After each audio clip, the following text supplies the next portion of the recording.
नमस्कार कृषि साथियों, मैं सीताराम बाकर। स्वागत है आपका एएसपी के डिजिटल प्लेटफॉर्म पर। कल अपन ने पढ़ी थी भैंस की नस्लें और आज अपन पढ़ेंगे, बात करेंगे गाय की नस्लें। गाय की नस्लें, देखो सबसे पहले बात करें गाय की नस्ल पढ़ने से पहले उसका जूलॉजिकल नाम जानते हैं। तो गाय जो होती है, देखो एक तो होती है देसी और एक होती है विदेशी। विदेशी, देसी गाय और विदेशी गाय। पहले बात करें अपन देसी गाय का, भारतीय जो गाय बोल सकते हैं अपन, या फिर उसको बोल सकते हैं देसी गाय। तो जो भारतीय गाय होती है उसका जूलॉजिकल नेम होता है बॉस इंडिकस। Bos indicus. और जो विदेशी गाय होती है उसका होता है बॉस टार्टस। Boss Tartus. देखो ये तो हो गया इसका जूलॉजिकल नेम। अगर कुल की बात करें तो कुल जो होता है भारतीय गाय का या विदेशी गाय का कुल होता है बोविडी। बोविडी। तो कल बताया था आपको, गाय भैंस भेड़ बकरी का कुल क्या हो गया? बोविडी हो गया। जूलॉजिकल नेम की बात करें तो देसी गाय का क्या हो गया? बॉस इंडिकस, और विदेशी गाय का हो गया बॉस टार्टस। अगर गुणसूत्र संख्या की बात करें तो देखो यहां पर हर विद्यार्थी कंफ्यूज होता है। गुणसूत्र संख्या, गुणसूत्र जो भारतीय गाय होती है, ध्यान रखना, भारतीय गाय होती है उसमें गुणसूत्र संख्या होती है 58, और जो विदेशी गाय होती है इसमें गुणसूत्र संख्या होती है 60, और भारतीय गाय में गुणसूत्रों की संख्या होती है 58। वैसे कल अपन ने बात की थी, जो भैंस होती है, भैंस में गुणसूत्र संख्या होती है 50, भारतीय भैंस में गुणसूत्र संख्या होती है 50, जबकि विदेशी भैंसों में गुणसूत्रों की संख्या होती थी 48। यहां पर उल्टा सिस्टम है, भारतीय गायों में गुणसूत्रों की संख्या कम, जबकि विदेशी में गुणसूत्रों की संख्या ज्यादा होती है। तो ये चीज भी आप ध्यान रखिए। अगर बात करें अपन, देखो भारत में भैंस की मान्यता प्राप्त नस्लें कल अपन बात की थी, वो होती थी 17। और तो गाय की मान्यता प्राप्त नस्लें, मान्यता प्राप्त नस्लें, मान्यता प्राप्त नस्लें, नस्लें, गाय की मान्यता प्राप्त नस्लें कितनी होती है? 50। ध्यान रखना, गाय की मान्यता प्राप्त नस्लें कितनी है? 50, जबकि भैंस की कितनी है? वो होती है 17। इसके अलावा अगर बात करें गाय के बारे में, बेसिक बात, जो गाय का मांस होता है उसको बोलते हैं बीफ। गाय के मांस को क्या कहा जाता है? वो कहा जाता है बीफ। अगर बात करें उसके जो छोटा बच्चा होता है गाय का, जो बच्चे को जन्म लेते हैं, तो बच्चे के जन्म पर क्या कहते हैं? गाय के बच्चे को क्या कहते हैं? कॉप बोलते हैं। गाय के बच्चे को बोलते हैं कॉफ।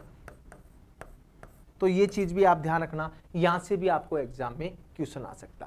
अगर बात करें गाय जो रहती है उसके आवास को क्या कहा जाता है? तो गाय के आवास को जो कहा जाता है वो कहा जाता है शेड। ध्यान रखना, गाय के आवास जो रहने का स्थान है उसको कहा जाता है शेड कहा जाता है। अगर ब्याने की, या फिर बोल सकते हैं अपन प्रसव की जो गाय के अंदर जो क्रिया होती है उसको क्या कहा जाता है? तो ध्यान रखना, उसको बोलते हैं काविंग। काविंग, ध्यान रखना, प्रसव की क्रिया, ब्याने या फिर बोल दो प्रसव क्रिया, इसको क्या बोलते हैं? काविंग बोलते हैं। काविंग। तो ये भी एक बहुत अच्छा कॉमन क्वेश्चन बहुत बार पूछा गया है। इसके अलावा अगर बात करें, जो गाय होती है उसका गर्भकाल कितने दिन का होता है? तो गर्भकाल जो होता है गाय का गर्भकाल वो होता है 282 दिन, औसत 280 दिन माना जाता है। 280 से 281 दिन के लगभग माना जाता है। 282, तो 280 से लेकर 282 दिन तक का माना जाता है। अब बात करें, ये तो थी बेसिक बात। अगर और इसके अलावा बात करें अपन गाय की, तो सबसे पहले बात करें विश्व में, देखो विश्व में सर्वाधिक पशु कौन सा पाया जाता है? कल भी अपन ने बात की थी, सर्वाधिक पशु कौन सा पाया जाता है? तो वो पाई जाती है गाय। विश्व में सबसे ज्यादा कौन सा पशु पाया जाता है? तो वो पाई जाती है गाय। अगर बात करें भारत में सर्वाधिक पशु कौन सा पाया जाता है? सर्वाधिक पशु, तो वो भी भारत में भी कौन सा पाया जाता है? गाय। कल ही बात कर ली थी अपन ने, पूरे संसार के अंदर सबसे ज्यादा पशु कौन से पाए जाते हैं? गाय। भारत में कौन से सबसे ज्यादा पशु कौन सा पाया जाता है? तो वहां भी आएगा गाय। लेकिन बात करें भारत में, राजस्थान में सर्वाधिक पशु कौन सा पाया जाता था? सर्वाधिक पशु कौन सा पाया जाता है? तो वो बताया था अपने बकरी।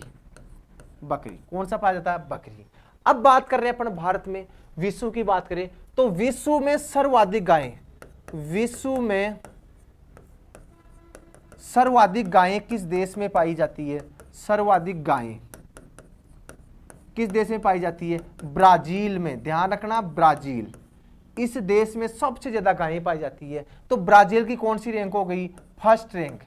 फर्स्ट रैंक किसकी? ब्राजील की। अगर बात करें भारत की तो भारत की कौन सी रैंक हो गई? Second rank.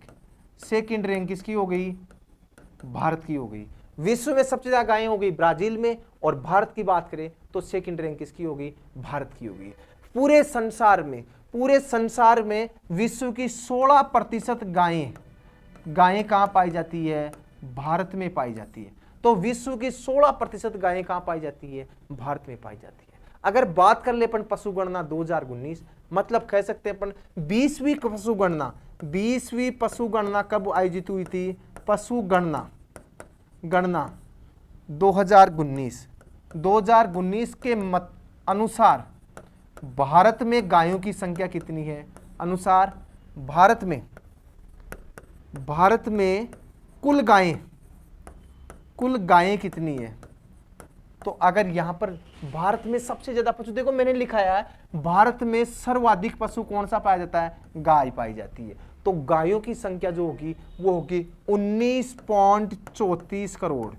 कितनी गायें हैं भारत में? 19.34 करोड़। लेकिन अब यहां बताया था कि भारत में तो विश्व में सबसे ज्यादा गायें ब्राजील में सेकंड रैंक भारत की, लेकिन भारत में किस राज्य में सर्वाधिक गायें हैं? तो भारत में देखो, भारत में सर्वाधिक गायें कौन से राज्य में पाई जाती है? तो वो पाई जाती है पश्चिमी बंगाल में।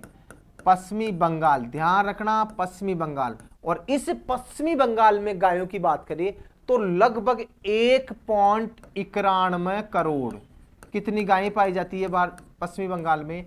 1.91 करोड़। लेकिन आपसे क्वेश्चन आएगा कि राजस्थान में सर्वाधिक गायें कहां पाई जाती है? तो राजस्थान में सर्वाधिक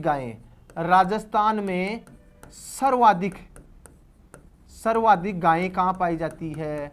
तो यहां पर कंफ्यूज होंगे बच्चे, ये जिला आएगा आपका बीकानेर। ध्यान रखना, ये कंफ्यूजन वाला क्वेश्चन है, क्योंकि अधिकांश बुकों के अंदर आपको यहां पर उदयपुर दिया गया है, लेकिन पशुपालन विभाग ने अभी डाटा संशोधन कर दिए हैं और अब गायों की जो संख्या होगी सबसे ज्यादा कहां होगी? बीकानेर की। ये कंफ्यूजन करेगा क्वेश्चन, हर किताब के अंदर आपको उदयपुर मिलेगा, राजस्थान में सर्वाधिक गायें उदयपुर, लेकिन अभी नए संशोधन डाटा आ चुके हैं और उसमें डाटा में राजस्थान में सर्वाधिक गायें उदयपुर नहीं, अब उदयपुर की सेकंड रैंक है। बीकानेर जिला कहां आएगा? राजस्थान में सर्वाधिक गायें। तो गायों के बारे में आपको स्टेट्स याद हो गया, डिस्ट्रिक्ट याद हो गया। भारत में कितनी गायें हैं? 19.34 करोड़। लेकिन आपसे पूछ ले कि राजस्थान में कितनी गायें हैं, तो राजस्थान में कुल गायों की संख्या, कुल गायें हैं 1.39 करोड़। कितनी गायें हैं? 1.39 करोड़। जबकि भारत में कितनी है? 19.34 करोड़। 19.34 करोड़। राजस्थान में कितनी है? 1.39 करोड़। देखो, पश्चिमी बंगाल में सबसे ज्यादा गायें 1.91 करोड़, और राजस्थान की जो स्थिति है गायों में, उसमें स्थान है 7वां। ध्यान रखना, 7वां स्थान है। भारत में कौन सा स्थान आएगा? राजस्थान का 7वां स्थान आएगा। 7th रैंक कौन सी राज्य की है? वो राजस्थान की। तो ये थी आपकी बेसिक बात गायों के बारे में। तो आई थिंक आपको अच्छा लगा होगा। तो नेक्स्ट बात करेंगे अपन एक एक गायों की, एक एक नस्ल के बारे में अपन बात करेंगे कि कौन सी गाय के क्या लक्षण है, और उसके बारे में बात करेंगे अपन। तो सबसे पहले अपन देखते हैं एक बार गाय का वर्गीकरण। देखो, क्लासिफिकेशन भी करते हैं अपन, गायें कितने प्रकार की होती है, कैसे कैसे गायों के बारे में वर्गीकरण की बात करें। तो एक बार देखो, वर्गीकरण जरूरी है, क्योंकि हर बार एक एग्जाम्स के अंदर आपको वर्गीकरण से एक क्वेश्चन पूछा जा सकता है। तो पहले देखते हैं अपन वर्गीकरण करते हैं गायों का।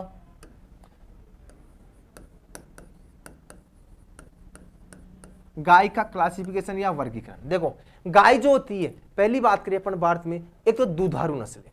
भारतीय नस्लें की बात करें तो दुधारू नस्लें, दुधारू नस्लें कौन कौन सी है? देखो अपन क्लासिफिकेशन करते हैं भारतीय गाय का, भारतीय गाय का, आगे बात करेंगे अपन विदेशी गाय। तो दुधारू नस्लें कौन कौन सी है? तो एक ट्रिक है इसकी, सीसा गिरादे, सीसा गिरादे। देखो इस ट्रिक में पूरी दुधारू नस्लें आ जाएगी।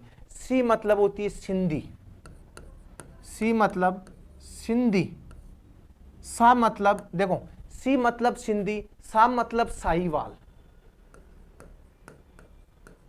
साहीवाल।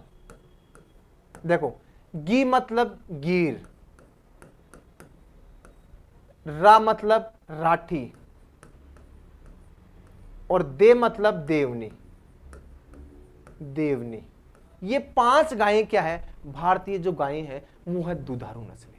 अगर बात करें भारवाक, पहली, दूसरी बात करें भारवाक नस्लें कौन कौन सी है? बाहर वाहक, जो बोझा ढोने के भी काम आती है। तो इसमें है सबसे इंपॉर्टेंट पूछी जाती है और बार बार पूछी जाती है, इंडिया लेवल का कोई सा भी एग्जाम हो, अमृत महल, अमृत महल। ये राजस्थान वाले के सिलेबस के अंदर नहीं है, लेकिन भारवाक नस्ल में मानी जाती है अमृत महल। एक होती है नागौरी,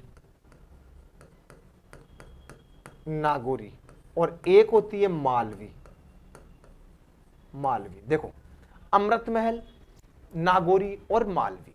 अगर बात करें द्विप्रयोजनी नस्लें, तीसरी आती है 3 प्रकार से द्विप्रयोजनी, प्रयोजनी या ड्यूल पर्पज वाली जो नस्लें हैं, द्विप्रयोजनी नस्लें कौन कौन सी है भारतीय नस्लों में से? तो ध्यान रखना, खूब बार एग्जाम्स के अंदर आया हुआ है, थार पारकर, थार पारकर।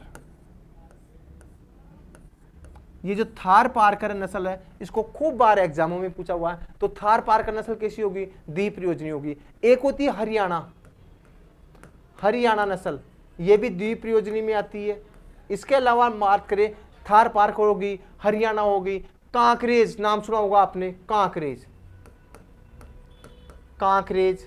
इसके अलावा राठी, राठी नस्ल भी क्या होती है? ध्यान रखना द्विप्रयोजनी में आती है। और इसके अलावा एक और नस्ल है मेवाती, मेवाती। ये 5 नस्लें किस में आती है? ये आती है द्विप्रयोजनी नस्लों में। तो ये तो हो गई अपनी भारतीय नस्लें।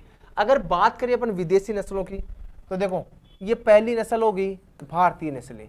अगर बात करें विदेशी नस्लें, विदेशी नस्लें, विदेशी नस्लें, देखो भारत में जो नस्लें होती है, अपनी गाय को अपन भारत में माता का दर्जा दिया गया, तो गाय के मांस पर प्रतिबंध है। भारत में गाय को मां के रूप में पूजा जाता है, लेकिन विदेशों में गाय का मांस पर कोई पाबंद नहीं है, कोई बैन नहीं है। इसलिए गाय के मांस को भी उसमें द्विप्रयोजनी में अपन क्या करते हैं, या तो कृषि कार्यों के लिए बैल काम में लेते हैं या दूध के लिए पालते हैं। तो ये दूध वाली और कृषि कार्यों वाली आ गई। लेकिन विदेशों में कृषि कार्य तो कम करते हैं और वहां पर गाय को दूध और मांस के लिए पाला जाता है। तो सबसे पहले बात करें दुधारू नस्लें, तो भारतीय नस्लों में, विदेशी नस्लों में दुधारू नस्लें, दुधारू नस्लें। और दुधारू नस्लों में बात करें तो विदेशी नस्ल में आपने नाम सुना होगा Holstein Friesian, Holstein, Holstein Friesian.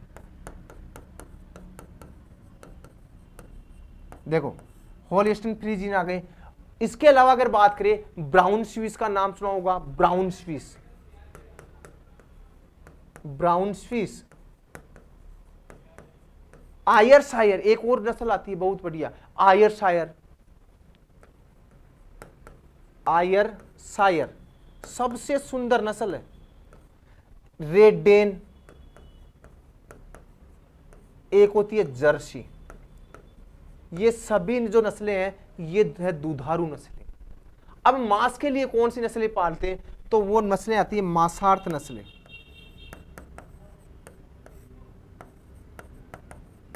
देखो इसमें इंपॉर्टेंट है, ये अपने आपके सिलेबस में होलिस्टीन फ्रीजियन भी है, इसके अलावा जर्सी भी आपके सिलेबस में। तो मांस के लिए कौन कौन सी पालते हैं? शॉर्ट हॉर्न, देखो शॉर्ट ये नस्ल सबसे इंपॉर्टेंट है, ये सबसे ज्यादा बार मांस के लिए पाली जाती है, शॉर्ट टाइम। एक है एवरडीन, नाम सुना होगा आपने, एवरडीन है, चोरालाइस, एवरडीन, एवरडीन,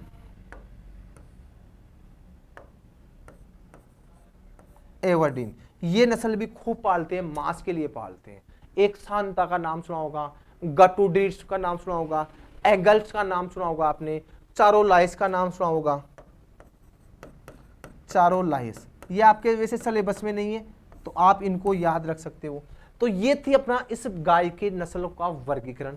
देखो गाय जो होती है उसका वर्गीकरण की बात करें तो भारतीय जो गाय होती है वो 3 प्रकार की, तो दुधारू नस्लें। दुधारू नस्लें कौन कौन सी? सीसा गिरा दे, सी मतलब सिंधी, सा मतलब साहिवाल, गी मतलब गिर, रा मतलब राठी और दे मतलब देवनी। ये 500 जो नस्लें हैं ये कैसी है? दुधारू नस्लें हैं। बात करें भारवाक की तो भारवाक में अमृतमहल, नागौरी और मालवी।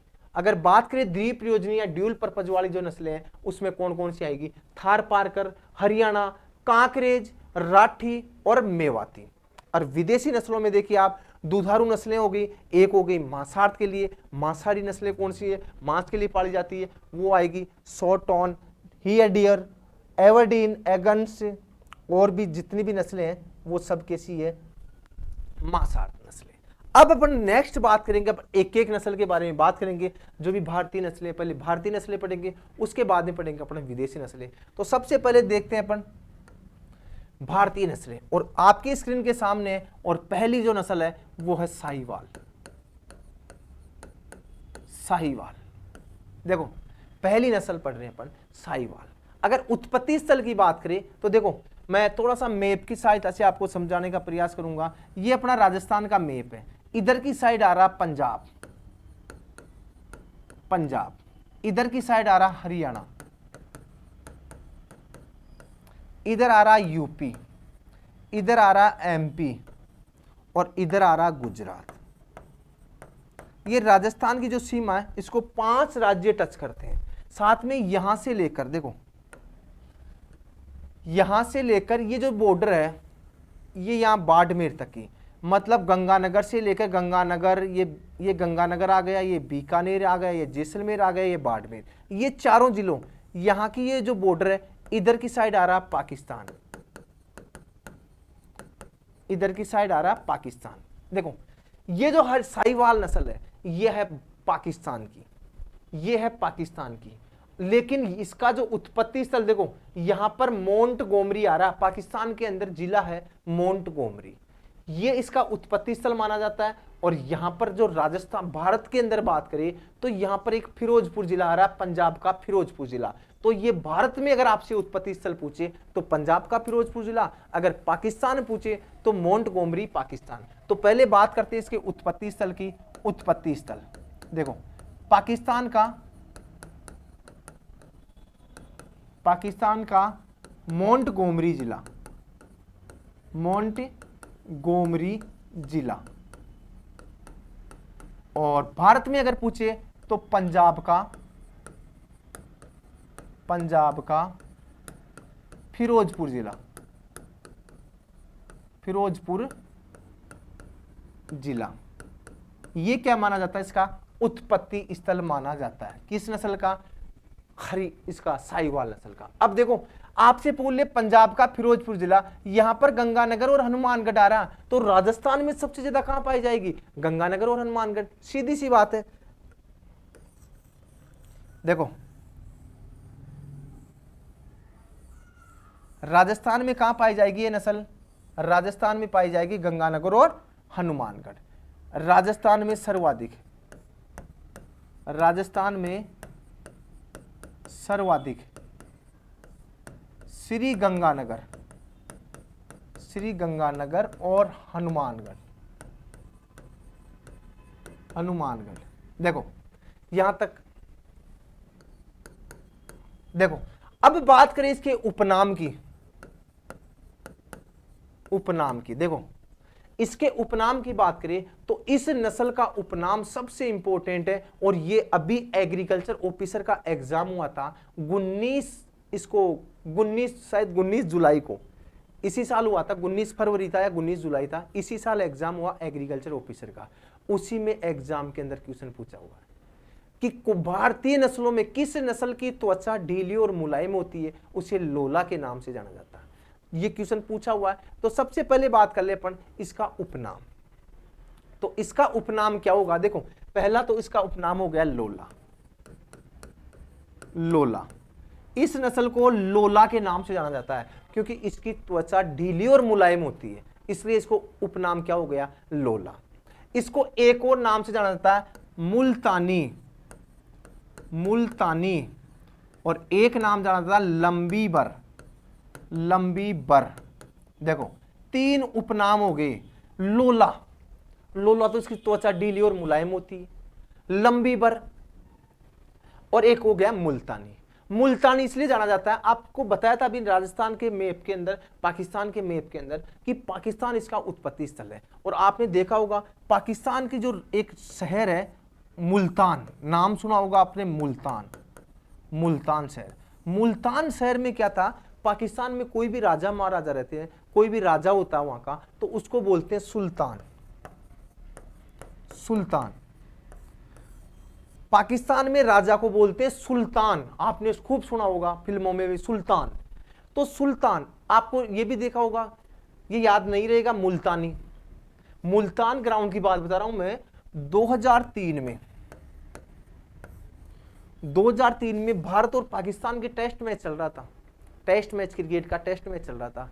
और उसमें आपने सुना होगा वीरेंद्र सहवाग, खूब बार नाम सुना होगा वीरेंद्र सहवाग का। वीरेंद्र सहवाग दिल्ली का था, जाट जाति से था। वीरेंद्र सहवाग भारत का सबसे विस्फोटक बल्लेबाज था, और इसकी बैटिंग देखने के लिए तो लोग, पूरी दुनिया बैठ जाती थी। जब इसका दिन होता था तो दुनिया के किसी भी गेंदबाज का दिन नहीं होता था। जब वीरेंद्र सहवाग, 2003 की बात है, इस मुल्तान शहर के अंदर क्रिकेट मैच चल रहा था, टेस्ट मैच चल रहा था, तो इस वीरेंद्र सहवाग ने 2 गेंदबाज, इसने टेस्ट मैच में नाबाद 309 रन ठोके थे, सॉरी आउट हो गया था। टेस्ट मैच भारतीय जितने भी खिलाड़ी है, पहला तिहरा शतक इसी ने ठोका था, और तिहरे शतक ठोकने के उपलक्ष्य में भी एक उपलब्धि हासिल की थी। इसने दानिश कनेरिया का नाम सुना होगा, बहुत खब्बू स्पिनर था पाकिस्तान का, दानिश कनेरिया, शकीलन मुस्ताज। तो इन दोनों गेंदबाजों की गेंदों पर एक गेंदबाज को टारगेट किया, 50 रन भी इसने शतक मार के बनाए। 100 रन दूसरे गेंदबाज की, स्पिन गेंदबाज की बॉल पे छक्का मार के लगाया। 150 फिर वापस दूसरे गेंदबाज की लगाया, 200 फिर छक्का लगा के 200 रन बनाए। 250 वापस उसी गेंदबाज की गेंद पे छक्का मार के बनाए, और 300 वापस उसी गेंदबाज की गेंद पे छक्का मार के बनाए। मतलब 50 से लेकर 300 रन का जो तिहरा शतक लगाया, हर बार छक्का मार के लगाया। तो इसको एक उपाधि मिली है वीरेंद्र सहवाग को, मुल्तान का सुल्तान। मतलब मुल्तान शहर का राजा कौन है, कौन है, वीरेंद्र सहवाग। तो इस गाय को बोला जाता है मुल्तानी। ध्यान रखना, मुल्तानी किस नस्ल को बोला जाता है। वीरेंद्र सहवाग की कहानी तो इसलिए सुना दिया क्योंकि आप भूलोगे नहीं, मुल्तानी। तो मुल्तानी किस नस्ल को कहा जाता है, वो कहा जाता है गाय की साहिवाल नस्ल को। तो 3 उपनाम हो गए, लोला, मुल्तानी और लंबी बर, ये इसकी। अब इसका शरीर, इसकी शारीरिक विशेषता की बात करें तो इसका शरीर ढीला, ढीला व त्वचा मुलायम होती है, मुलायम होती है। ये चीज आपको फोटो में भी दिखाई दे रही होगी, देखो कितनी ढीली डाली। और एक चीज याद रखना, पाकिस्तान में कोई सी भी नस्ल हो, चाहे वो कुत्ते की नस्ल हो, चाहे वो भेड़ की हो, चाहे बकरी की हो, चाहे गाय की हो, चाहे भैंस की हो, जितनी भी नस्लें, अगर आपसे कभी भी किसी भी एग्जाम में क्वेश्चन आ जाए, तो पाकिस्तान की जितनी भी नस्लें सब की सब आलसी प्रवृत्ति के होते हैं। वहाँ के लोग जरूर बहुत एक्टिव रहते हैं, आप जानते हो किस मामले में एक्टिव रहते हैं, लेकिन पशुओं की जितनी भी नस्लें, सबसे ज्यादा आलसी पशु पाकिस्तान में ही पाए जाते हैं। तो ये जो गाय है, इस गाय की बात करें तो सबसे इसकी त्वचा कैसी होगी, ढीली और मुलायम हो गई, और इसको किस नाम से जाना जाता है, लोला के नाम से जाना जाता है। दूसरी बात करें, इसका रंग देखो आप, रंग कैसा हो गया, लाल हो गया। और कत्थई रंग के क्या होते हैं, इसके शरीर पर धब्बे होते हैं। आपको इस फोटो में धब्बे दिखाई नहीं दे रहे, तो इसका रंग की बात कर ले तो रंग हो गया लाल व कत्थई रंग के धब्बे होते हैं, धब्बे होते हैं, पहली शारीरिक विशेषता। दूसरी की बात करें तो इसकी आंखों के चारों ओर, देखो इसकी जो आंखें हैं ना, इसके चारों ओर क्या होता है, सफेद घेरा पाया जाता है। ध्यान रखना, आंखों के चारों ओर, आंखों के चारों ओर और सफेद घेरा, सफेद घेरा होता है। यह भी इसकी एक शारीरिक विशेषता है। सबसे आलसी पशु यही है। गाय की कौन सी नस्ल सबसे आलसी है? सबसे आलसी प्रवृत्ति का पशु, सबसे आलसी प्रवृत्ति की गाय, गाय भी कौन सी है? साहिवाल नस्ल है। ध्यान रखना। और इसकी आंखों के चारों ओर क्या हो गया, सफेद घेरा, रंग कैसा हो गया, लाल हो गया, और उस रंग के ऊपर क्या हो गए, कत्थई रंग के धब्बे हो गए।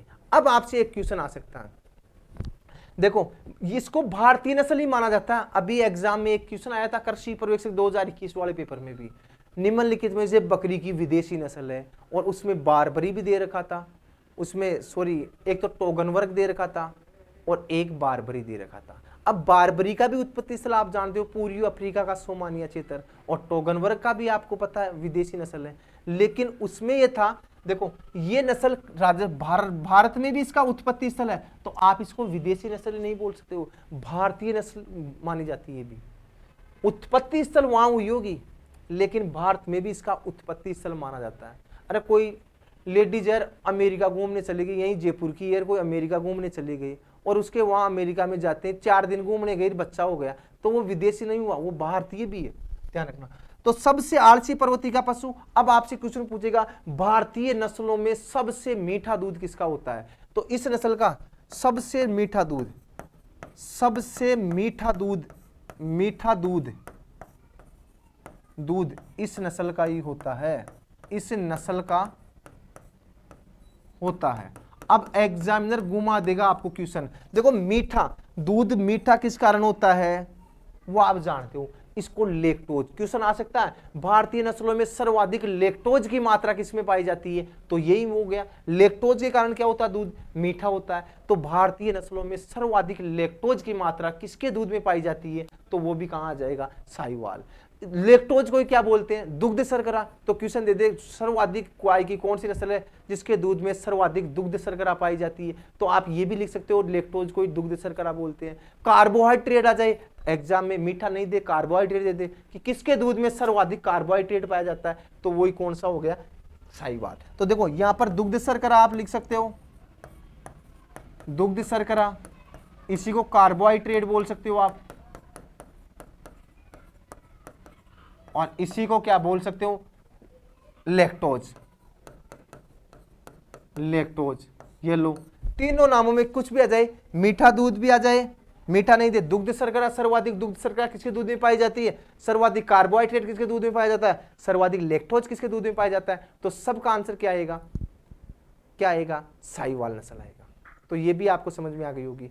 अब देखो यहां से एक क्वेश्चन आपको एग्जाम में और क्वेश्चन पूछा जा सकता है, इसकी आंखों के चारों ओर गोला, भारतीय नस्लों में सबसे ज्यादा दूध कौन सी नस्ल देती है? तो वो तो आपको दिख ही रही है, सबसे ज्यादा दूध भी यही नस्ल देती है। नेक्स्ट पेज की बात कर ले, भारतीय नस्लों में, भारतीय नस्लों में सर्वाधिक दूध देने वाली नस्ल, सर्वाधिक दूध देने वाली नस्ल भी यही है। नस्ल भी कौन सी है, साहिवाल। सबसे ज्यादा दूध देती है भारतीय नस्लों में। अगर दूध उत्पादन आपसे पूछ ले तो इसका जो दूध उत्पादन होगा, दूध उत्पादन, दूध उत्पादन वो होता लगभग 2250 लीटर प्रति ब्यावत। एक ब्यावत में औसत जो दूध उत्पादन होता है इसका लगभग 2250 लीटर होता है। अगर वसा की बात कर ले, वैसे वसा पूछी नहीं जाएगी, वसा की बात कर ले तो लगभग इसके दूध में 5% क्या होती है, वसा पाई जाती है।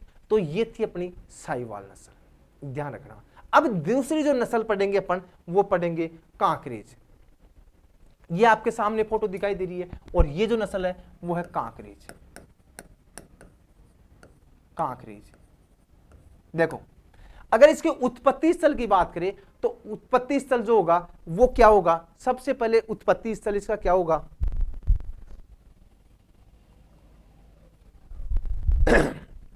देखो जो कांकरेज नस्ल है इसका उत्पत्ति स्थल माना जाएगा गुजरात।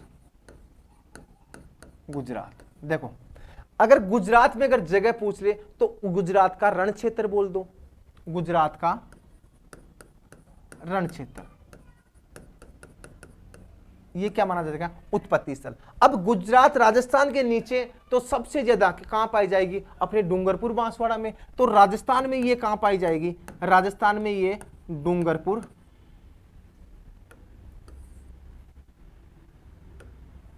राजस्थान में ये डूंगरपुर और बांसवाड़ा, बांसवाड़ा जिले में पाई जाएगी, या बोल सकते हैं अपन मेवाड़ क्षेत्र में क्या पाई जाएगी, ये कांकरेज नस्ल पाई जाएगी। अब उपनाम यहां से एग्जाम में क्वेश्चन पूछा जाता है। देखो पहले अपन ने साहिवाल पढ़ा, साहिवाल का जो उपनाम था लोला, लंबीबर और मुल्तानी, मल्तानी भी बोल दो, मुल्तानी बोल दो, तीनों है। अब इसका जो उपनाम है इसको बोलते हैं सांचोरी उपनाम। देखो उपनाम हो गया इसका सांचोरी, क्या बोलते हैं, सांचोरी, ध्यान रखना।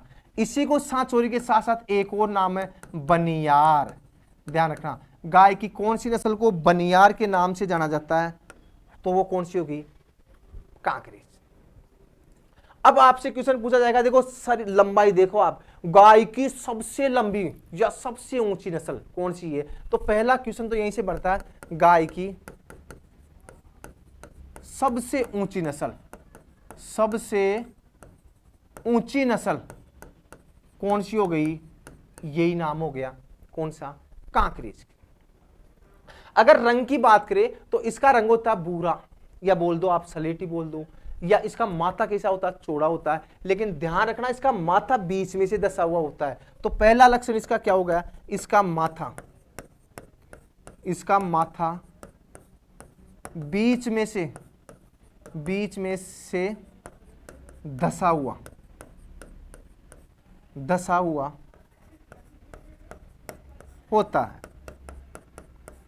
देखो इसका माथा क्या होता है, बीच में से धसा हुआ होता है, पहली बात। दूसरी बात देखो इसके जो अगले थन होते हैं वो पिछले थनों की अपेक्षा क्या होते हैं, लंबे होते हैं। जैसे थन बना दिया मैंने, ये लो, और जो पीछे के थन होते हैं हमेशा छोटे होते हैं। तो ये अगले थन होते हैं वो पिछले थनों की अपेक्षा क्या होते हैं, लंबे होते हैं। तो ये चीज भी ध्यान रखना, गाय की कौन सी नस्ल है जिसके अगले थन, अगले थन पिछले थनों की अपेक्षा लंबे होते हैं।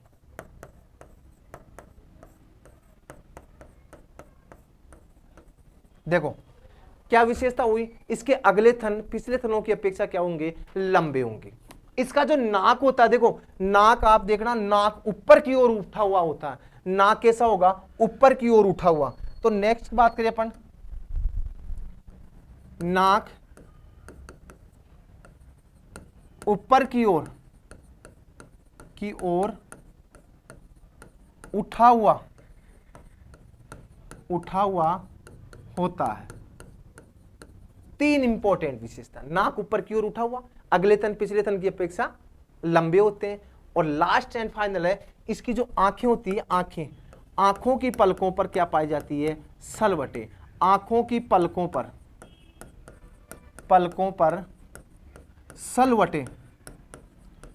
सलवटे पाई जाती है। तो गाय की कौन सी नस्ल है जिसकी आंखों की पलकों पर क्या पाई जाती है, सलवटे पाई जाती है। आगे बात करें, देखो एक चीज और दिखा दूं आपको डायग्राम के माध्यम से। देखो इसकी जो आगे की टांगे, देखो यहां पर घुटनों पे देखो आपको दिखाई दे रहा होगा काले धब्बे। देखो बहुत इंपॉर्टेंट है, अगली और पिछली टांगों पर क्या पाए जाते हैं, काले निशान पाए जाते हैं। देखो यहां पर तो अगली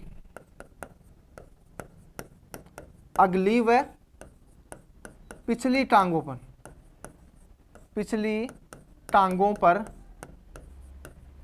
काले निशान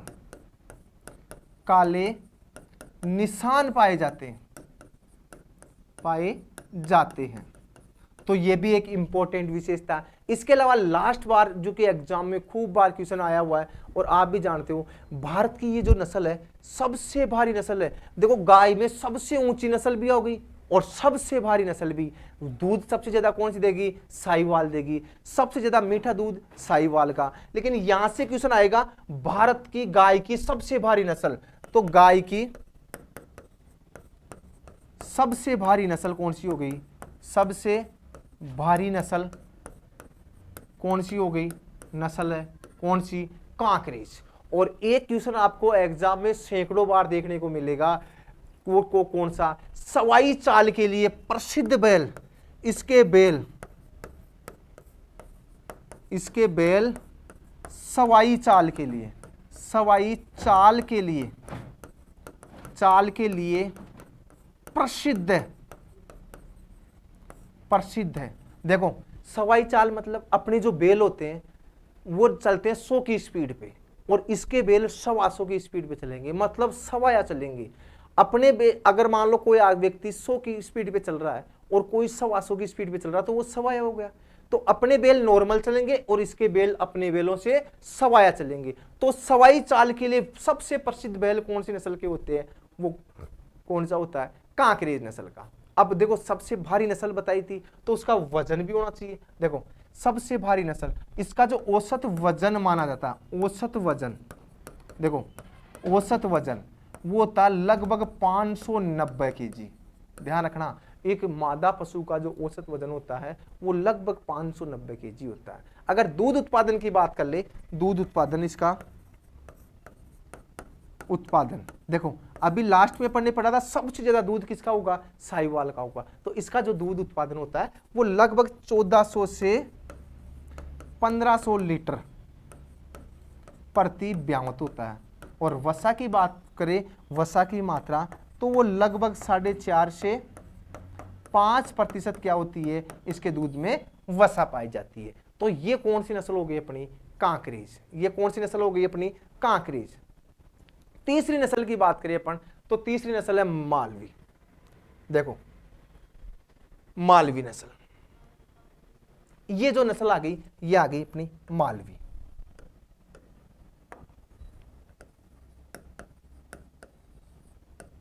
अब मालवी का नाम सुनते ही आप जान गए होंगे। देखो मैप की सहायता से मैंने बताया था ये जो क्षेत्र है इधर आ रहा एमपी और एमपी आ रहा तो यहां पर है मालवा क्षेत्र। अपने गांवों के लोग जो इधर मारवाड़ के लोग ऊंटों को, भेड़ों को, इनको चराने के लिए जो माल में जाते हैं तो ये मालवा क्षेत्र है। तो एमपी में कहा था मालवा क्षेत्र।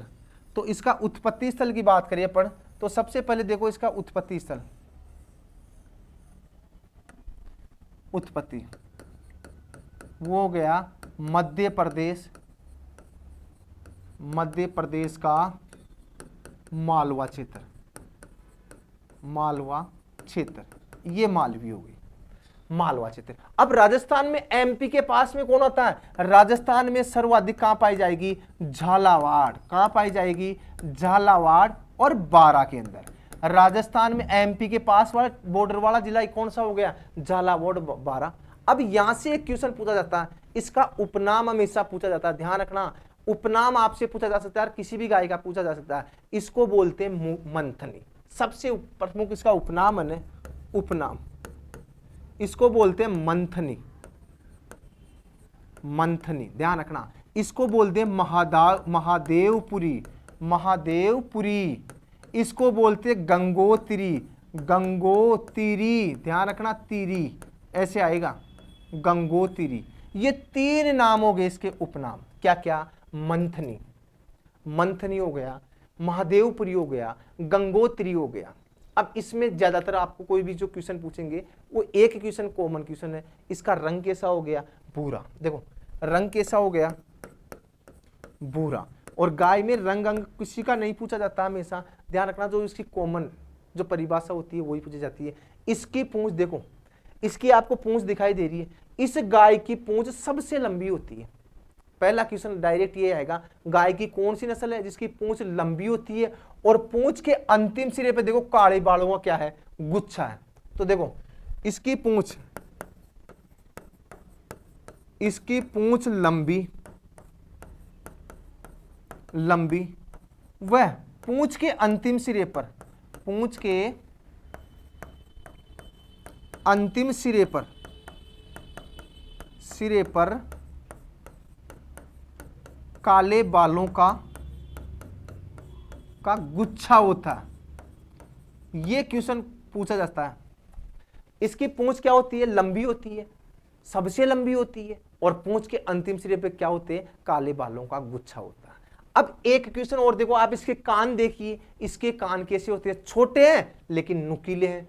तो गाय की कौन सी नस्ल है जिसके कान नुकीले होते हैं? अरे सींग नुकीले होंगे, आगे पढ़ेंगे अपन कौन सी गाय के सींग नुकीले होते हैं, कौन सी गाय के कान पत्तीनुमा होते हैं। एग्रीकल्चर सुपरवाइजर 2015 का फेवरेट क्वेश्चन था, कौन सी गाय के कान पत्तीनुमा होते हैं, तो वो भी आएगा। तो पूछा जा सकता है कि पत्तीनुमा कान वाली गाय, कान नुकीले, कौन सी गाय के कान नुकीले होते हैं? तो इसके कान कैसे होंगे?